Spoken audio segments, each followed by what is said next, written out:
جب اللہ تعالیٰ تہجد میں دعا قبول کرتا ہے تو تمہیں کچھ خاص اشارے جب اللہ تعالیٰ تہجد میں دعا قبول کرتا ہے تو تمہیں کچھ خاص اشارے اور نشانیاں ظاہر دکھاتا ہے۔ سنو، تہجد کی نماز تک پہنچ جاؤ تو سمجھ لینا کہ اللہ نے تمہیں اپنے بہت قریب کر لیا ہے۔ تہجد کے وقت اٹھنے والا بہت ہی خوش نصیب انسان ہوتا ہے۔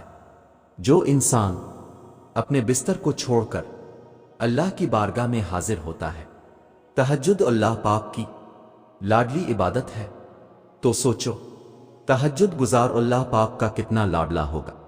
جانتے ہو، تہجد کی دعاؤں کے لیے تو 7 آسمانوں کے پردے اٹھا دیے جاتے ہیں، تو پھر اللہ ایسے معجزے کرتا ہے جو نہ کبھی زمین والوں نے دیکھے ہوتے اور نہ آسمان والوں نے۔ تہجد کی دعائیں جب نصیب کے روبرو آ کر کھڑی ہو جاتی ہے تب کچھ بھی ناممکن نہیں رہتا۔ تب 400 کن کی صدائیں گونجتی ہیں، تہجد کا خاموش سجدہ اور زار زار بہتے ہوئے آنسو اللہ کبھی ضائع نہیں کرتا۔ جانتے ہو، اگر تہجد میں کوئی خاص بات نہ ہوتی تو کیوں اللہ تہجد پڑھنے والے کے لیے پہلے آسمان پر آتا، صرف یہ پوچھنے کے لیے کہ تمہیں کیا چاہیے؟ اللہ ان کی دعائیں 7ویں آسمان پر بھی سن سکتا تھا، لیکن پھر بھی ان سے ملاقات کے لیے تشریف لاتا ہے۔ اللہ تعالی تہجد پڑھنے والوں کو بہت خاص رکھتا ہے۔ اب اللہ 7ویں آسمان سے پہلے آسمان پر اپنے بندوں کو خالی ہاتھ لوٹانے تھوڑی آتا ہے۔ نیند قربان کر کے جب روتی ہوئی آنکھیں اللہ کو مناتی ہیں نہ تو خواب حقیقت بن جاتے ہیں اور تعبیریں کن میں بدل دی جاتی ہیں۔ سنو، جس کہانی کی وجہ سے تم تہجد تک پہنچ جاؤ، اس کہانی کو اللہ کیسے ادھوری چھوڑ سکتا ہے؟ یہ تہجد پڑھنا تمہارا خالی ہاتھ نہیں جائے گا، یہ وہ سجدے ہیں جہاں تم اپنی مراد پالو گے۔ تہجد پڑھنے والوں کی تو وہ دعائیں بھی قبول ہو جاتی ہیں جن کا ذکر انہوں نے کبھی اپنے اب سے بھی نہیں کیا ہوتا، یوں ہی نہیں پا لیا۔ تہجد کا سجدہ تم نے کچھ تو ایسا ہے ناممکن جو تمہارے لیے ممکن ہونے والا ہوگا۔ لا حاصل خواہشیں، ادھورے قصے، نامکمل خواب، کچھ بھی ناممکن نہیں رہتا جب بات تہجد کی دعاؤں پہ آتی ہے۔ جانتے ہو، تہجد اتنی قیمتی ہے، اگر اللہ ہمیں نہ دیتا تو ہم کبھی سمجھ ہی نہیں پاتے کہ اللہ کی محبت کس کو کہتے ہیں۔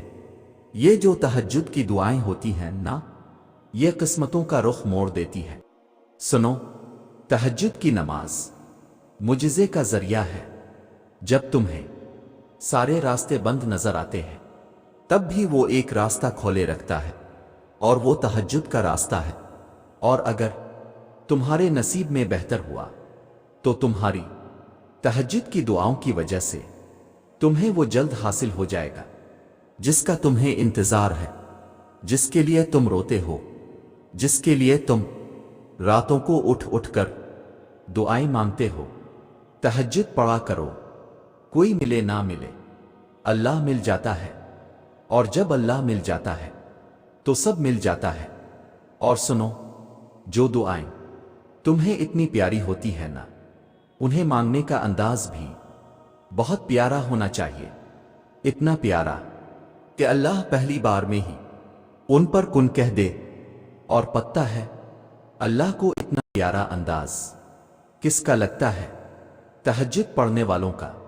آپ کو جو چاہیے، اگر آپ نے اسے اللہ سے تہجد میں نہیں مانگا تو کیا مانگا؟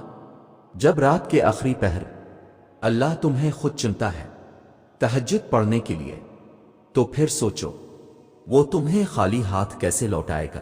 اس لیے جب بھی رات کے آخری پہر آنکھ کھلے تو اسے بے وجہ مت سمجھ لینا، اس کا مطلب اللہ تم سے تہجد میں ملاقات کرنا چاہتا ہے۔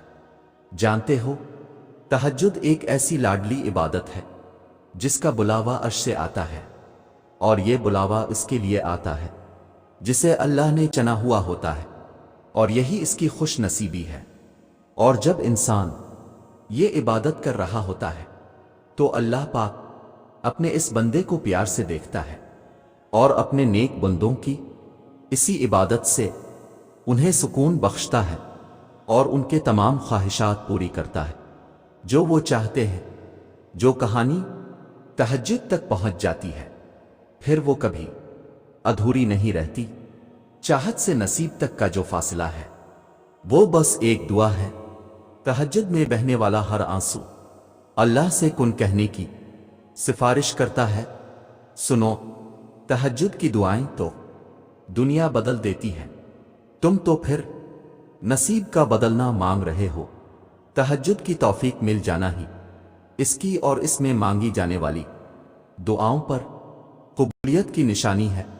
ایسا کوئی زخم نہیں جس کی شفا تہجد میں موجود نہ ہو۔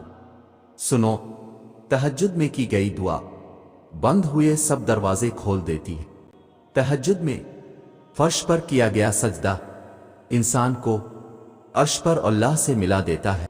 جانتے ہو یہ بھی اسی معجزے سے کم نہیں کہ رات کی تاریکی میں اپنے نرم بستر سے اٹھ کر جب ساری دنیا سو رہی ہوتی ہے اور تم جاگ کر تہجد کی نماز پڑھتے ہو، اللہ سے لاڈیاں کرتے ہو، کچھ آنسو گراتے ہو، کچھ دعائیں کرتے ہو، اللہ کی بندگی تاریک رات اور تاریک کمرے میں کرتے ہو، تو ایسا ہو سکتا ہے کہ اللہ تمہاری دعا رد کرے۔ شفا بن جاتے ہیں وہ آنسو جو تاک راتوں میں بہائے جاتے ہیں۔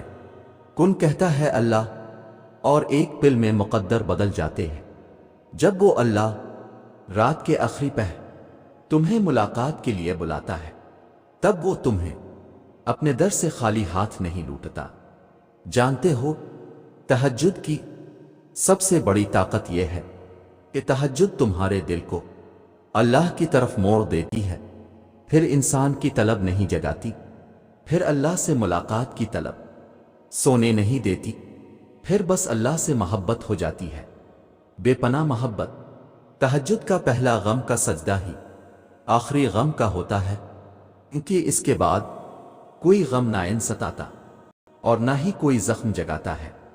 پھر تو انسان خوشی سے جاگتا ہے، اپنے رب سے ملاقات کی غرض سے جاگتا ہے۔ تمہارا نیند سے اٹھ کر تہجد پڑھنا اس بات کی واضح دلیل ہے کہ اللہ سبحانہ و تعالی تمہیں بہت بڑی کامیابی دینے والا ہے۔ جانتے ہو دعائیں جب قبولیت کے لیے اللہ کے روبرو ترتیب سے کھڑی ہوتی ہیں تو تہجد کی دعائیں سب سے پہلی صف میں ہوتی ہیں، وہ صف جسے اللہ نے سب سے پہلے اپنے کن سے نوازنا ہوتا ہے۔ سنو، تہجد کا سجدہ کوئی عام سجدہ نہیں ہے، اس تک پہنچ جانا کوئی عام بات نہیں ہے۔ اگر اللہ نے تم کو اس سجدے تک رسائی دے دی ہے تو سمجھ جاؤ قبولیت کی گھڑی اب نزدیک ہے۔